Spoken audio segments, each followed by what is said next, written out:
Friends అందరికీ నమస్కారం. Friends ఎట్టకేలకు బడ్జెట్ అయితే గనక ప్రవేశపెట్టారు. బడ్జెట్‌లో వీటన్నిటి ధరలు కూడా భారీగా తగ్గింపనైతే వస్తుంది. సో, దానికి సంబంధించిన వివరాలు తెలుసుకుందాము. వీడియో పూర్తిగా చూడండి. అలాగే తప్పకుండా లైక్ చేయండి. మరిన్ని అప్డేట్స్ కోసం ఛానెల్‌ని సబ్స్క్రైబ్ చేసుకోండి. ప్రభుత్వం నుంచి వచ్చే ముఖ్యమైన అప్డేట్స్ అన్నీ కూడా ఎప్పటికప్పుడు మన ఛానెల్ ద్వారా మీకు తెలియజేయడం జరుగుతుంది.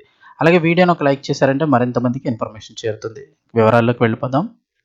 2026 బడ్జెట్‌లో సామాన్యులకైతే ఊరట, భారీగా తగ్గనున్న ధరలనైతే చెప్తున్నారు. ఈరోజు భారత పార్లమెంట్‌లో కేంద్ర ఆర్థిక మంత్రి నిర్మలా సీతారామన్ గారు ప్రవేశపెట్టిన 2026-27 వార్షిక బడ్జెట్ సామాన్య ప్రజలకు మిశ్రమ ఫలితాలనైతే అందజేస్తోంది. ముఖ్యంగా దేశీయ తయారీ రంగాన్ని ప్రోత్సహిస్తూ ఎలక్ట్రానిక్స్, వైద్య రంగాలకు ప్రభుత్వం పెద్దపీట వేసింది. మొబైల్ ఫోన్లు, ట్యాబ్లెట్ల తయారీలో వాడే విడి భాగాలపై దిగుమతి సుంకాలనైతే తగ్గించింది. దీంతో ఇప్పుడు స్మార్ట్ ఫోన్ల ధరలు గణనీయంగా తగ్గనున్నాయి. అలాగే అత్యంత కీలకమైన నిర్ణయంగా క్యాన్సర్ చికిత్సలో వాడేటువంటి 17 రకాల ప్రాణరక్షక మందులపై కూడా కస్టమ్ డ్యూటీని పూర్తిగా ఎత్తివేస్తూ ప్రభుత్వం నిర్ణయం తీసుకుంది. దీనివల్ల క్యాన్సర్ రోగులకు వైద్య ఖర్చులు భారీగా తగ్గనున్నాయి. మరోవైపు పర్యావరణ హిత రవాణాను ప్రోత్సహించేందుకు ఎలక్ట్రికల్ వాహనాలు, ఈవీ బ్యాటరీల తయారీలో ఉపయోగించే లిథియం వంటి ఖనిజాలపై కూడా పన్నులు తగ్గించారు.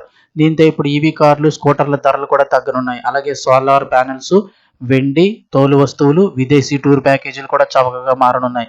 అయితే విదేశాల నుంచి దిగుమతి చేసుకునే విలాసవంతమైనటువంటి గడియారాలు కానీ, మద్యము, అలాగే కొన్ని రకాల టెలికాం పరికరాలు, ప్లాస్టిక్ ఉత్పత్తుల ధరలు పెరగనున్నాయి. మరిన్ని వివరాలు బడ్జెట్ పూర్తి అయిన తర్వాత ఇంకొంచెం తర్వాత అయితే కనుక ఇంకేమేం ధరలు తగ్గనున్నాయి ఏంటని కంప్లీట్ డీటెయిల్స్ అయితే వస్తాయి. నెక్స్ట్ వీడియోలో అయితే తెలుసుకుందాము. వీడియో తప్పకుండా లైక్ చేసి ఛానల్ని సబ్స్క్రైబ్ చేసుకోండి.